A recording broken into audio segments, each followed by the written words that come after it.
2026 yilgi Honda Trev yangi avlod dizayni va zamonaviy texnologiyalari bilan avtomobil ixlosmandlarini hayratda qoldiradi. Yangi model yanada sport uslubidagi tashqi ko'rinishga ega bo'lib, old qismi keng radiator panjarasi, LED faralar va aerodinamik chiziqlar bilan jihozlangan. Bu model o'zining zamonaviy va jozibador ko'rinishi bilan shahar hayotiga ham, uzoq safarlarga ham mos keladi. Salon ichida esa yuqori sifatli materiallar, keng joy va qulay o'rindiqlar bilan har bir yo'lovchiga maksimal qulaylik yaratadi. Markaziy konsolda 12 dyumli multimedia displeyi, raqamli instrument paneli va ilg'or ovoz tizimi mavjud. Apple CarPlay va Android Auto funksiyalari bilan har qanday smartfonni ulash oson va qulay.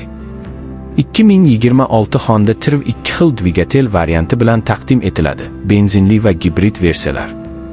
Gibrid versiyasi energiyani tejovchi va ekologik toza bo'lib, yoqilg'i sarfini sezilarli kamaytiradi. Yangi Trev 1.5 litrli turbo dvigatel bilan jihozlanib, 190 ot kuchiga ega. Gibrid versiyasi esa 2.6 litrli dvigatel bilan 204 ot kuchigacha quvvat ishlab chiqaradi. Xavfsizlik tizimi Honda Sensing paketiga asoslangan bo'lib, avtomatik tormozlash, chiziqdan chiqishni ogohlantirish, adaptiv kruz nazorati va kor joylarni aniqlovchi datchiklar bilan jihozlangan. Yangi Trev yo'l sharoitiga tez moslashadi. Osma tizimi yumshoq va boshqaruvi aniq. Bu avtomobil oila uchun ham, kundalik foydalanish uchun ham eng yaxshi variantlardan biri hisoblanadi.